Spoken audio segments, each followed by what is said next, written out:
പ്രവർത്തകൻ സിദ്ധാർത്ഥ് മദ്യപിച്ചിട്ട് വണ്ടി ഓടിച്ചിട്ട് ഒരാളെ ആ വണ്ടി തട്ടി. ഈ നാട്ടുകാർ ചെയ്ത ഒരു പ്രവൃത്തി അതാണ് ഭയങ്കര ഭീകരമായിട്ട് എനിക്ക് തോന്നുന്നത്. ഇവന്റെ കഴുത്ത് പിടിച്ച് ഞെരിച്ച് റോഡിലൊക്കെ ഇട്ടിട്ട് ചവിട്ടുന്നു. ഇതാണോ കേരളം? ഇതാണോ പ്രബുദ്ധമായിട്ടുള്ള കേരളം? പണ്ട് ഈ പറയുന്ന മധുവിനെ തല്ലിക്കൊന്നു എന്ന് പറഞ്ഞിട്ട് കുറെ പേര് പരിതപിച്ചിട്ടുണ്ടായിരുന്നു. ഇന്നലെയായിരുന്നു നടനായ സിദ്ധാർത്ഥ് പ്രഭു മദ്യപിച്ച് വാഹനം ഓടിച്ച് ആ വാഹനം വഴിയോരത്തുണ്ടായ ഒരു ലോട്ടറി കച്ചവടക്കാരനെ ഇടിക്കുകയും പിന്നീട് അയാളെ ആശുപത്രിയിലേക്ക് എത്തിക്കുകയും ചെയ്തത്. മാത്രമല്ല നാട്ടുകാരോടും ഉദ്യോഗസ്ഥരോടും വളരെ മോശമായ രീതിയിൽ സിദ്ധാർത്ഥ് തട്ടിക്കേറിയെന്നും അതിനെ തുടർന്ന് സിദ്ധാർത്ഥിനെ കസ്റ്റഡിയിൽ എടുക്കുകയും ചെയ്തു. പക്ഷേ കസ്റ്റഡിയിൽ എടുക്കുന്നതിന് മുൻപ് നാട്ടുകാർ സിദ്ധാർത്ഥിനോട് പെരുമാറിയത് വളരെയധികം നീചമായ പ്രവൃത്തിയായിരുന്നു.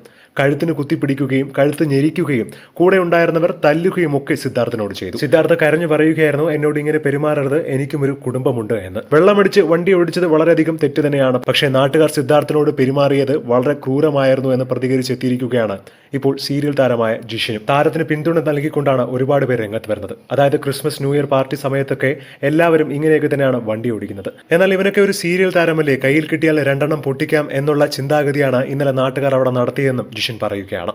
ഇവരൊക്കെ ആരാണ് നിയമം കയ്യിലെടുക്കാൻ അനുവാദം കൊടുത്തതെന്ന് ചോദിച്ചുകൊണ്ടാണ് ഒരുപാട് പേർ ജിഷിന്റെ പിന്തുണയുമായി എത്തുന്നത്. ജിഷിൻ ഒരിക്കലും സിദ്ധാർത്ഥ് പ്രഭു ചെയ്ത കാര്യത്തെ ന്യായീകരിക്കുകയല്ല ചെയ്തത്, പക്ഷെ നാട്ടുകാർ ചെയ്ത കാര്യത്തെ വിമർശിക്കുകയാണ് ജിഷിൻ ചെയ്യുന്നത്. എന്താണ് ഇതിനെക്കുറിച്ചുള്ള നിങ്ങളുടെ അഭിപ്രായമെന്ന് താഴെ മറക്കാതെ കമന്റ് ചെയ്യുക. ഒപ്പം വീഡിയോ ലൈക്ക് ചെയ്ത് മറക്കാതെ സബ്സ്ക്രൈബ് ചെയ്യുക.